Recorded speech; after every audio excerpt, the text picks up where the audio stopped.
Este sábado 19 de julio, las alarmas vuelven a encenderse. Tras lo que presenciamos en las imágenes compartidas ayer viernes, la indignación y la incredulidad no dejan de crecer.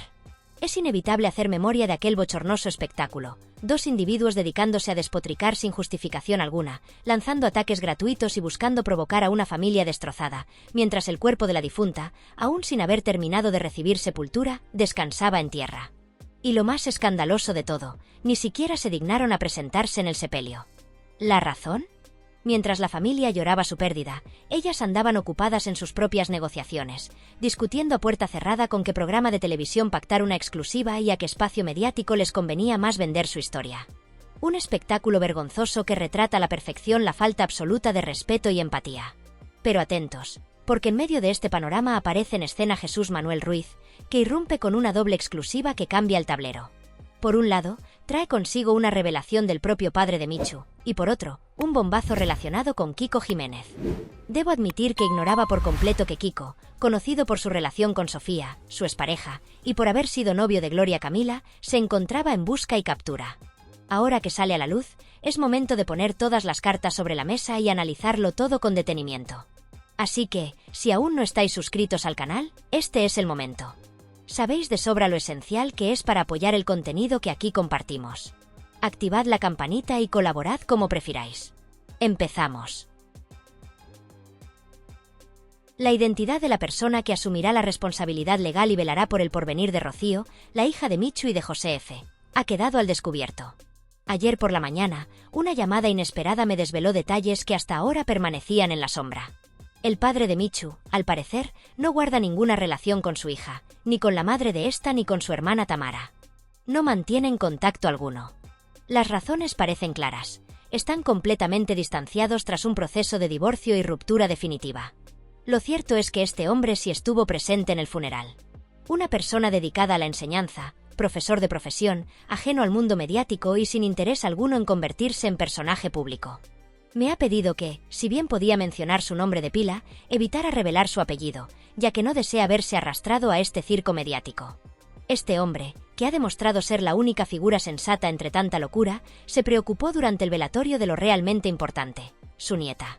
Según lo que pude saber, será él quien asuma la responsabilidad legal para solicitar la custodia o la tutela que corresponda, dado que, incluso existiendo testamento, hay unos plazos legales que deben respetarse. No se puede iniciar ningún trámite hasta transcurridos 9 días, cuando se consulta si existe un testamento o alguna última voluntad registrada. El padre de Michu se llama Enrique. Un hombre correcto, de modales impecables y con la serenidad suficiente como para tratar de calmar las aguas en una familia donde las tensiones se desbordan y donde algunos parecen haber encontrado en los platós de televisión su medio de vida. Lo más llamativo, sin duda, es comprobar cómo un hombre aparentemente ajeno a este entramado mediático acaba siendo la figura que pone cordura en medio de un entorno familiar caótico. Y lo digo sin rodeos. Cuesta creer que alguien que acaba de enterrar a su hija o a su hermana se preste a participar en un programa de televisión por más dinero que le ofrezcan. Parece que para algunos, la ética, la decencia y el respeto por una persona recién fallecida tienen un precio, y no precisamente barato. Pero aquí estamos, viendo cómo, por unas monedas, son capaces de vender su dignidad. No sé cuánto habrán cobrado ayer Tamara y Gemaldón por su intervención, pero las imágenes que circulan, yo mismo he podido ver algunas en Europa Press, muestran claramente cómo ambas abandonaban un coche rumbo a su show televisivo. No voy a opinar sobre la forma en la que iban vestidas, cada cual puede ponerse lo que le parezca, pero una vez más queda en evidencia que el luto que portaban era más un mero trámite superficial que una expresión genuina de duelo. Y si hablamos de Gemaldón, tengo la impresión de que ni siquiera llegó a conocer a Michu. En cuanto a Tamara, su hermana, se presentó con un escote tan pronunciado que rozaba el ombligo. Eso sí, de negro, no vaya a ser que alguien piense que no estaba de luto. Un espectáculo lamentable. Por fortuna, parece que aún queda alguna persona coherente en esta familia disfuncional. Alguien que intenta poner un poco de calma, aunque no sé cuánto tiempo durará esta tregua viendo la obsesión de algunos por encadenar entrevistas televisivas. El problema radica en que esta parte de la familia, tan entregada al mundo del espectáculo, mantiene escaso o nulo contacto con Enrique, probablemente porque no les interesa. Caminos opuestos. Esta semana me he llevado las manos a la cabeza al escuchar las declaraciones de Tamara insinuando que sería ella quien se haría cargo de la niña. Me pareció, por decirlo suavemente, escalofriante. La pequeña Rocío no está huérfana del todo. Ha perdido a su madre, sí, pero su padre sigue vivo. Y aunque la relación con él sea complicada, no deja de ser su progenitor. Me asombra la facilidad con la que Tamara se autoproclama idónea para asumir la tutela de su sobrina cuando, según ha trascendido, perdió la patria potestad de su propia hija. Esto lo dijo sin tapujos durante el programa de televisión de ayer. Trató de justificarse afirmando que su hija ya tiene 15 años y que hace su vida. Si esa es su manera de criar a un adolescente, mejor ni imaginar cómo se las apañaría con la hija de su hermana. Además, Tamara, en un alarde de cinismo difícil de digerir, ha tenido la poca vergüenza de justificar públicamente que su propia hija, su hija biológica, se encuentra al cuidado de la familia paterna porque, según sus propias palabras, ella trabaja mucho y, por tanto, no puede dedicarse a su crianza como madre. Una explicación que, además de resultar pobre y carente de peso moral, evidencia una falta absoluta de responsabilidad y compromiso hacia su rol como madre. Y es que, en este mundo, millones de personas trabajan cada día, algunas en condiciones mucho más duras y con jornadas interminables, y aún así no consideran una opción desprenderse de sus hijos ni delegar sus obligaciones parentales a terceros. Pero claro, estamos hablando de Tamara, una persona que parece regirse por sus propias normas, donde la conveniencia y el interés personal están siempre por encima de cualquier deber familiar. Y lo más llamativo, por no decir descarado, es la absoluta contradicción que representa el hecho de que, mientras por un lado se excusa diciendo que el trabajo le impide estar con su hija, ahora se plantee como la candidata ideal para hacerse cargo de su sobrina, una niña que acaba de perder a su madre y que se enfrenta a uno de los momentos más críticos y vulnerables de su vida. Resulta imposible no preguntarse cómo pretende Tamara compaginar esa supuesta agenda laboral tan absorbente que, según ella, no le permite ejercer de madre, con la responsabilidad aún mayor que implica cuidar, proteger y velar por una niña que no es suya y que, además, se encuentra en una situación emocional extremadamente delicada. La lógica, esa gran ausente en toda esta historia, nos dice que si alguien no puede atender a su propia hija por falta de tiempo, mucho menos estará en condiciones de hacerse cargo de otra menor en circunstancias aún más complicadas. Sin embargo, y como era de esperar tratándose de ella, cuando el asunto deja de ser una carga y empieza a vislumbrarse como una oportunidad para obtener réditos económicos o protagonismo mediático, de repente las horas del día parecen multiplicarse y las obligaciones laborales, que antes eran una excusa perfecta para justificar su dejadez, se desvanecen como por arte de magia. Qué curioso, ¿verdad? Es como si la vara de medir sus prioridades cambiara en función del beneficio personal que pueda obtener. Porque a estas alturas, negar que detrás de esta repentina disposición a hacerse cargo de su sobrina no hay un interés económico sería pecar de ingenuos. En el fondo, la jugada es tan vieja como ruin, convertir una tragedia familiar en una oportunidad para el beneficio propio. Porque, admitámoslo, no estamos hablando de un gesto altruista ni de un acto de amor desinteresado, sino de la utilización descarada de una situación dramática para intentar arrimar el ascua a su sardina. Y si, al menos, intentaran guardar las apariencias, si hicieran el más mínimo esfuerzo por disimular sus verdaderas intenciones, podríamos pensar que aún les queda un resquicio de humanidad o de sentido común. Pero ni eso. La desvergüenza es tal que ya ni siquiera se preocupan por ocultar sus propósitos. Todo lo contrario. Actúan con una impunidad y una falta de pudor que resultan ofensivas, hasta para quienes estamos acostumbrados a ver de todo en este tipo de asuntos turbios. Lo suyo no es solo un interés mal disimulado, sino un abuso descarado y premeditado de una situación dolorosa, un auténtico atropello a la dignidad de la menor y a la memoria de su madre. Y lo más indignante es que esta forma de actuar no se desarrolla en la sombra ni de manera oculta, sino a plena luz del día, ante las cámaras, los micrófonos y los focos de los medios, como si fuera la cosa más natural del mundo, como si el uso y abuso de la desgracia ajena para obtener provecho personal fuera algo aceptable, incluso normalizado. Nos encontramos, una vez más, ante un triste espectáculo mediático donde la empatía, la decencia y el sentido común brillan por su ausencia, y donde todo gira en torno a un único objetivo: exprimir hasta la última gota una tragedia familiar para obtener notoriedad, protagonismo y, por supuesto, dinero. Porque, no nos engañemos, detrás de las lágrimas de cocodrilo y de los discursos cargados de falsa preocupación, lo que realmente mueve a estas personas no es el bienestar de la niña ni el respeto a la memoria de su madre, sino el beneficio que pueden sacar de esta situación. Y este triste circo en el que se ha convertido todo el asunto obliga a cuestionarse hasta qué punto la sociedad ha normalizado la utilización del dolor ajeno como moneda de cambio. En este contexto, lo que estamos a punto de presenciar, y lo que ya hemos empezado a ver, se convierte en una pieza clave para entender la verdadera naturaleza de todo este asunto. Porque no estamos hablando simplemente de un caso más de oportunismo familiar o de una disputa por una herencia o por un interés económico.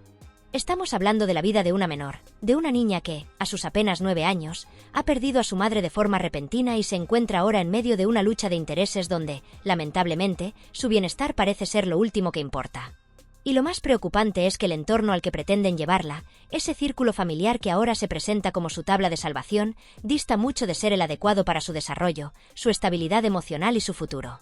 Porque mientras su madre vivía en pleno centro de Arcos de la Frontera, en un entorno urbano, accesible, con servicios y dentro de una comunidad estable, la madre y la hermana de Michu residen en un barrio conflictivo, marcado por la marginalidad y conocido precisamente por la proliferación de actividades ilegales, muchas de ellas relacionadas con el tráfico y consumo de sustancias.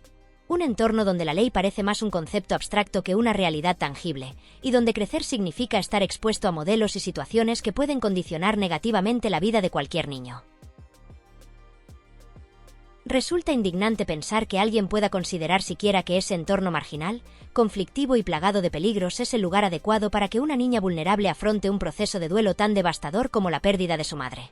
Y lo más grotesco es que algunos se escudan en el argumento del arraigo familiar como si ese vínculo de sangre fuera suficiente para justificar cualquier cosa.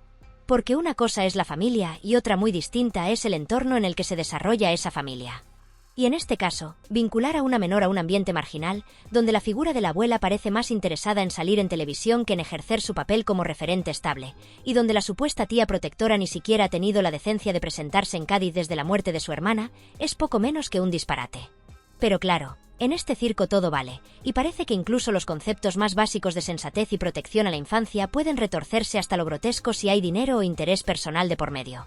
Por eso resulta inevitable preguntarse qué es lo que realmente valorará un juez cuando tenga que decidir sobre el futuro de esta niña. ¿Pesará más un lazo de sangre vacío, sin relación afectiva real ni sustento emocional, que el interés superior de la menor? ¿Se dejará arrastrar por argumentos tan endebles como el supuesto arraigo familiar cuando los hechos demuestran que ese entorno es cualquier cosa menos adecuado? Porque si la justicia llega a considerar válida esa opción, estaríamos ante un despropósito monumental, ante la constatación de que el sistema legal puede llegar a fallar de manera clamorosa, consintiendo que una menor vulnerable sea arrojada a un ambiente tóxico y hostil solo porque las personas que la reclaman comparten un apellido. Y eso, más allá de cualquier cuestión legal o judicial, sería una auténtica aberración ética y humana. Porque los lazos de sangre no son, ni deben ser jamás, un cheque en blanco para poner en peligro el futuro de un niño, y mucho menos cuando todo apunta a que detrás de esos lazos solo se esconden intereses económicos y ansias de protagonismo.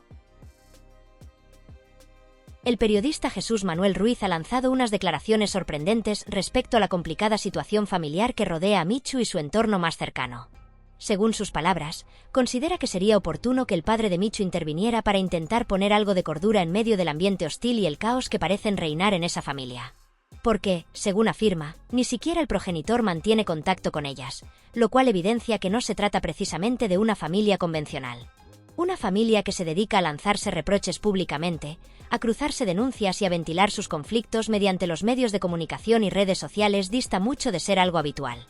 Y esta historia, lejos de terminar ahí, toma un giro aún más sorprendente cuando entra en escena un viejo conocido de la prensa del corazón, Kiko Jiménez. Para sorpresa de muchos, Jesús Manuel asegura en exclusiva que Kiko Jiménez, quien en su día fue pareja de Gloria Camila, se encuentra actualmente en situación de busca y captura.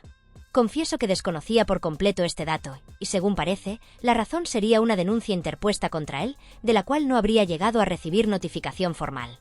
Lo que resulta aún más llamativo es que, pese a este contexto legal, Kiko sigue participando sin problema alguno en diversos programas de televisión, lo que plantea serias dudas sobre cómo se gestiona esta situación y si las productoras o cadenas han hecho algún tipo de maniobra para evitar que les sea notificada la demanda. Es más, según relatan algunas fuentes, se habría intentado notificarle mediante edicto para que cumpla con el procedimiento legal correspondiente, recogiendo la citación y presentando su respuesta ante los tribunales, aunque luego opte por no hacerlo. Mientras tanto, el entramado familiar sigue enredándose. Alrededor de José Ortega Cano, Enrique, el padre de Michu, y Gloria Camila gira toda una red de relaciones marcadas por las tensiones, las rencillas y los intereses enfrentados. Algunos, incluso, han llegado a sugerir que sería conveniente que pasaran una temporada en Costa Ballena, lugar habitual de veraneo de Ortega Cano, y donde también suelen coincidir con otros miembros del clan de Rocío Jurado. Allí, según cuentan, comparten momentos y comidas, incluso con Amador Moedano, manteniendo relaciones bastante cordiales. No sería algo nuevo, sino más bien una dinámica que se ha mantenido desde hace años, en ese entorno tan peculiar donde las reuniones familiares se mezclan con las polémicas públicas. Por otro lado, Rocío Flores ha vuelto a dejar clara su postura frente a toda esta controversia. En unas imágenes recientes captadas por Europa Press, se la ve desempeñando un papel casi de cabeza de familia, haciendo la compra en un conocido supermercado, llenando el carro con hielo, agua y otros víveres, acompañada de una amiga. Lo que más ha llamado la atención es que, al ser abordada por la prensa, ha optado por mantenerse firme en su decisión de no hacer declaraciones sobre la polémica, afirmando con serenidad que no le corresponde pronunciarse al respecto. Rocío parece haber adoptado un papel discreto y protector, dedicándose únicamente a estar cerca de Gloria y José Fernando, brindándoles su apoyo sin buscar protagonismo ni beneficio económico alguno. A diferencia de otras personas del entorno, como Tamara o Irma, la madre y la hermana de Michu, quienes han optado por acudir a los platós para hablar y sacar rédito de la situación, Rocío Flores se ha desplazado a Cádiz sin pedir absolutamente nada a cambio, simplemente para velar por el bienestar de la menor y acompañar a los suyos en este momento complicado. Este gesto ha sido valorado por muchos, ya que, lejos de buscar cámaras o portadas, ha preferido mantenerse al margen de la polémica mediática. Eso sí, no ha podido evitar ser cuestionada por la prensa, que no ha dudado en preguntarle por su opinión sobre las declaraciones de Tamara e Irma. Su respuesta, breve pero contundente, ha sido reafirmar que no es su papel entrar en ese juego y que su única intención es disfrutar de un día en familia, sin entrar en polémicas. Porque, como bien recordó, ella mantiene un vínculo estrechísimo con José Fernando y Gloria, un lazo que va mucho más allá del que suele unir a unos simples primos o tíos. Han crecido juntos, se han apoyado mutuamente en momentos difíciles y esa relación fraternal se ha consolidado con los años. Es por eso que ahora, cuando la situación se ha complicado, Rocío no ha dudado en estar al lado de quienes considera su verdadera familia, mientras otros parecen más interesados en buscar minutos de gloria o en llenar sus bolsillos. De hecho, hay quien asegura que el conflicto terminará inevitablemente en los tribunales, mientras que ellas, las que tanto han hablado en los medios, seguirán exprimiendo el asunto para conseguir entrevistas, exclusivas y colaboraciones pagadas en televisión. La situación legal respecto a la menor sigue siendo incierta. Hasta que el padre de Michu decida abrir el testamento y se aclare en qué condiciones se encuentra la niña y qué derechos o deberes tienen los implicados, poco más se podrá decir con certeza. Lo que sí parece claro es que la mayoría de las afirmaciones hechas hasta ahora por Tamara y su entorno tienen poco o ningún fundamento, y las pocas que podrían tener algo de verdad apenas rozarían un 10% del total de lo que han contado. Es más, lo más sorprendente de todo ocurrió en un programa reciente, donde nadie, excepto la periodista Ángela Portero, se atrevió a formular la pregunta más evidente y necesaria. ¿Cómo es posible que una persona que no tiene ni siquiera la custodia de su propia hija pretenda reclamar la custodia de su sobrina? Una cuestión que, sin duda, deja al descubierto las incoherencias y las contradicciones que rodean a este asunto, tan turbio como mediático. Todo este enredo solo hace presagiar que estamos ante el principio de un conflicto que se dirimirá en los juzgados, mientras la opinión pública sigue asistiendo atónita al desfile de personajes que buscan su minuto de gloria en un espectáculo lamentable. Habrá que esperar para ver cómo se resuelve y si, finalmente, la justicia pone orden donde, por ahora, solo reina el caos.